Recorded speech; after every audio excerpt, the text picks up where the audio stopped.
So we'll call the room to order. We are here for a public hearing, City of Newberry, Florida, Code Enforcement Special Magistrate hearings. It is 1:06, Tuesday, October 31st of 2023. I am the Special Magistrate, Norm Fugit, and if you will, please stand and join me in the Pledge of Allegiance. Pledge allegiance to the flag of the United States of America, and to the republic for which it stands, one nation under God, indivisible, with liberty and justice for all. Okay, I'm going to dispense with my normal opening remarks that explain the process here, because I think everybody's probably familiar with how we would proceed.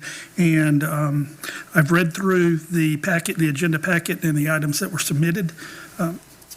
If I had went to the last document first, I probably could have not spent as much time with all of that. So I am looking at a document dated today, regarding a meeting that was had at the subject property this morning. But before I get into that, let me announce the case so that we have that on the record.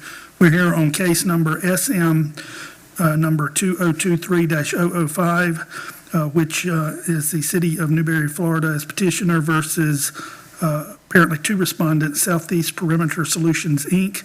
and Rustic Oaks Ranch, LLC.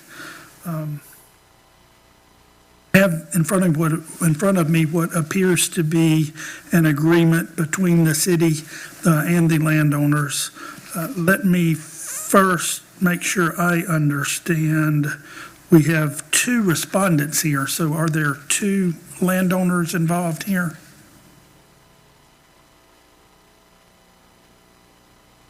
We can do that. Yeah, I'm not sure that that's that important, but let's go ahead and do that. Anybody that might be giving testimony today, would you stand and be sworn in?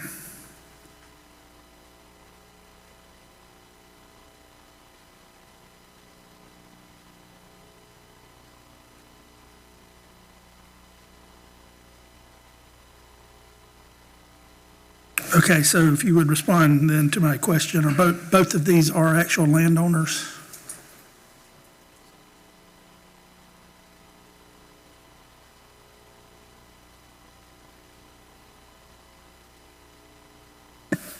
Is that working now? Yeah. Okay. Southeast Perimeter Solutions is the landowner, and Rustic Oaks Ranch is the event venue that is located on the property. Okay, and do we have representatives of both of these entities today? Yes, sir. Yes, okay. Do you want to proceed, or? Yeah, I can just proceed. I'll just read into the record real quick, and then so I'm Wayne Clark, Code Enforcement Officer for the City of Newberry, Florida, and I've been sworn. My credentials are on file with the Special Magistrate Secretary. In the case number SM 2023-005, the respondents are Southeast Perimeter Solutions, Incorporated, and Rustic Oaks Ranch, LLC. The photographs being presented into evidence accurately represent the violation of scene and were taken by myself on the dates indicated on each photograph. So from 2021 until today, October 31st, 2023, the City of Newberry Office of Code Enforcement, City of Newberry Building Department, and the City of Newberry Fire Department observed multiple structures built on the property for a wedding event venue named Rustic Oaks Ranch, LLC, and that is located at 27317 Northwest 70th Avenue in High Springs, Florida, 32643. The property was inspected by myself, the building official, and also the City of Newberry Fire Chief this morning, and was found to be in the corporate limits of the City of Newberry and in violation of the City of Newberry Code of Ordinances, Section Chapter 14, Article 2, Division 3, building permits required. It's zoned agricultural, is approximately 38.93 acres in size. It is not homesteaded. The notice of violation was mailed, certified mail, to the owner of record as recorded in the tax collector's office or property appraiser's office, and to any of the other additional responsible parties as the code allows. That was done on April 26, 2023. Legal service was, or those notice of violations were returned to us, and I posted the property on May 15, 2023, and also the City of Newberry City Hall with the violation notice.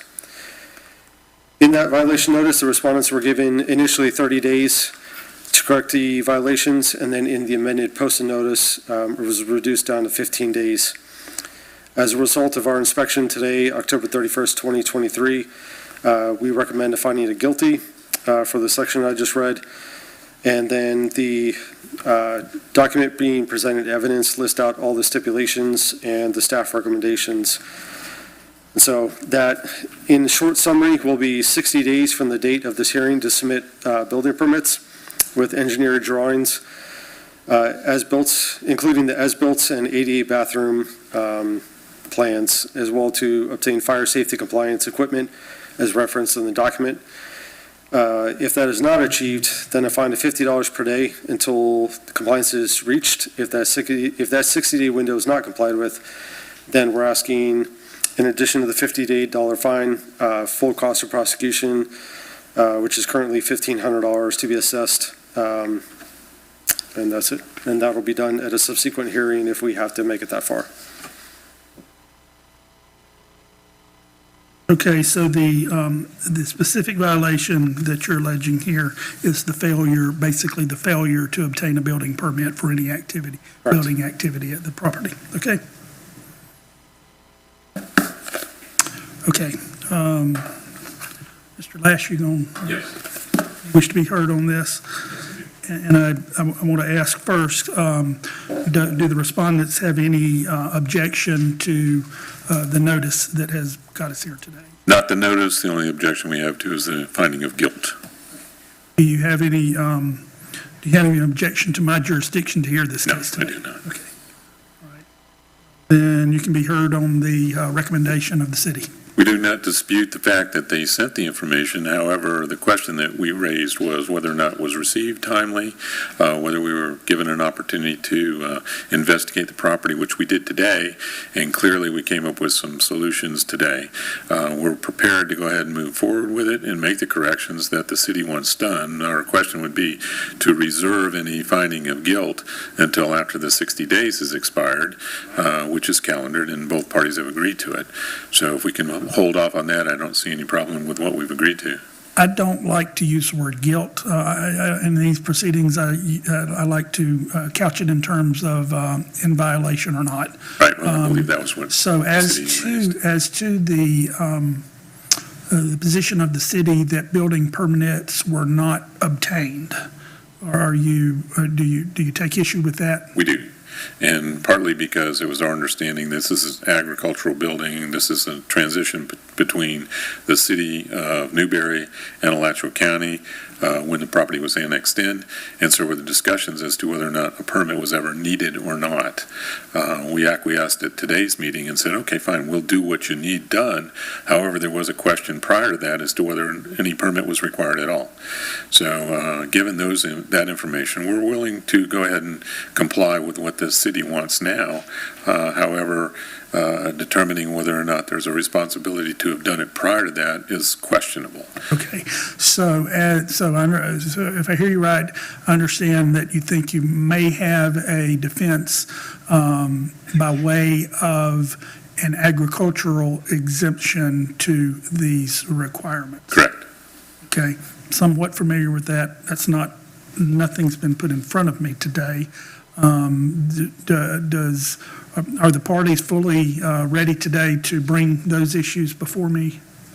What we're ready to do is, this was the meeting that we had, and you've got a copy of the agreement that we came up with today. And so rather than determining whether or not there's fault in this situation, my suggestion is hold off on that decision until after we either we're successful in this or we aren't.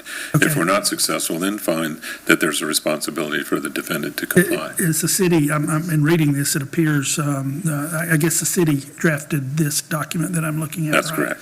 So I'm assuming that the city is okay with holding off on any legal decisions today to see if this is adhered to.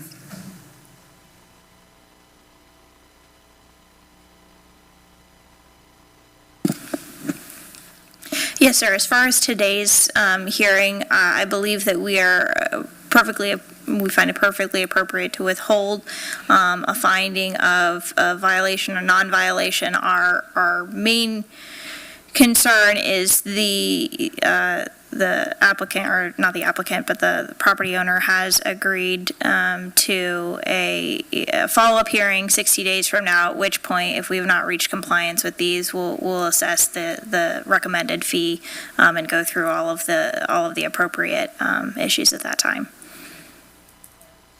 Respondent is agreeable with that Yes, we are. statement? Okay, so what I'm going to do is I'm going to hold off on any determination of violation relating to the charge of failure to obtain permits for the buildings. I'm going to order, as requested at the bottom of this document that I'm looking at, the property owner will be given 60 days from the date of actually be 60 days from the date, well, you'll say of the hearing, okay, 60 days from the date of the hearing to submit building permits with engineering drawings, including as-built and ADA bathroom as referenced above, as well as to obtain fire safety compliance equipment. Secondly, in the event that that is not accomplished, then I will order a $50 per day fine until compliance is reached, and I will say that I will consider the full cost of prosecution. Let me back up to that second one. If the 60-day window, if the city determines that it's not complied with within 60 days, then we will have a follow-up hearing at which I will consider a fine of $50 per day, and I will consider other penalties, including the full cost of prosecution to be assessed if that 60-day window is not complied with. So for the purpose of this matter, we will then be continuing this matter until a new hearing is set to come back before me, or the case is dismissed when compliance is obtained. Questions on that? Have I left anything out that anybody wants? That's it. Okay, that will be my order. I'll prepare that order, written order to that extent, and you'll have that in a few days. Anything else for this agenda? Okay, then we're adjourned.